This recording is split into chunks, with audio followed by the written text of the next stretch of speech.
Most home service businesses are not struggling because they lack leads. They are struggling because they lack control. From the outside, everything looks busy. Trucks moving, phones ringing, jobs getting done, revenue coming in. But inside the business, it feels reactive. Calls come in when no one is free.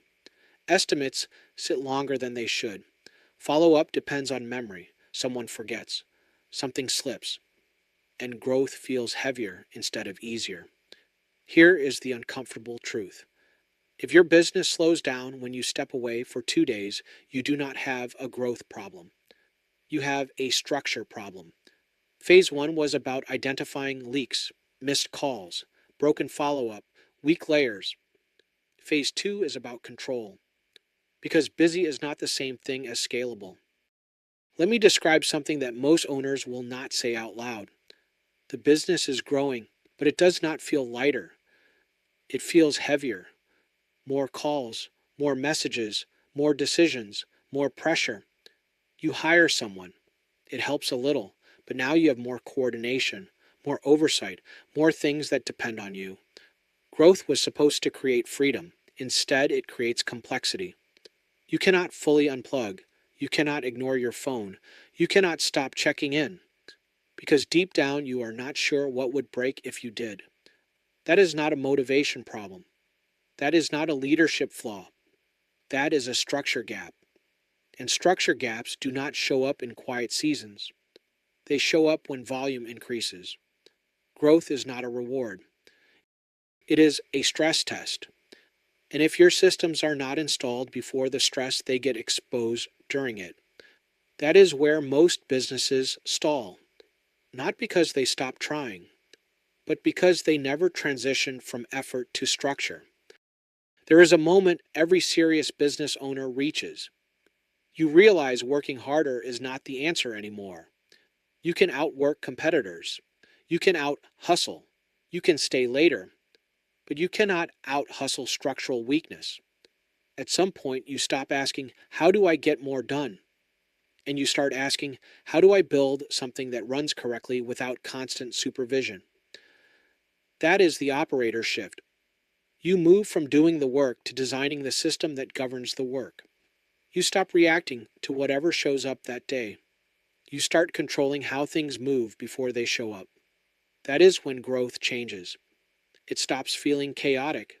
It starts feeling organized. Not slower, not smaller, more controlled.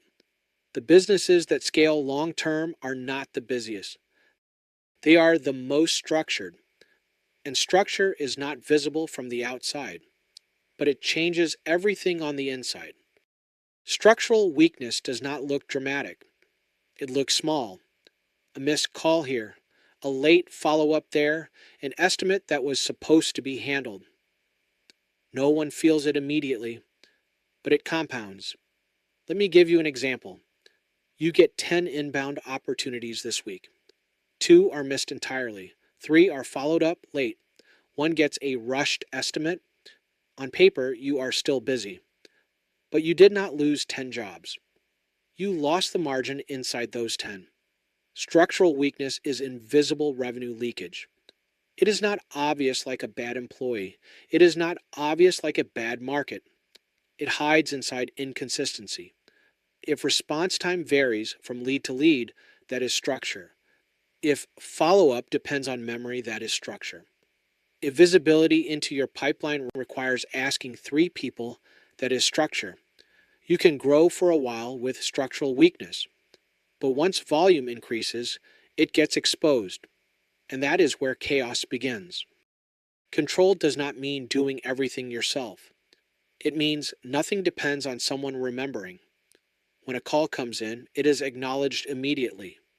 When a message is sent, it is routed automatically. When an estimate goes out, follow-up is already scheduled. When someone does not respond, the system does not forget. Appointments confirm themselves. Reviews are requested consistently. Old leads are not lost in spreadsheets. You can see in one place what is happening. Not because you asked, because the structure reports back to you. Control means you are no longer guessing. you are no longer reacting. You are directing. And that shift changes how growth feels. Control also changes how you make decisions. When marketing increases, you know your intake can handle it.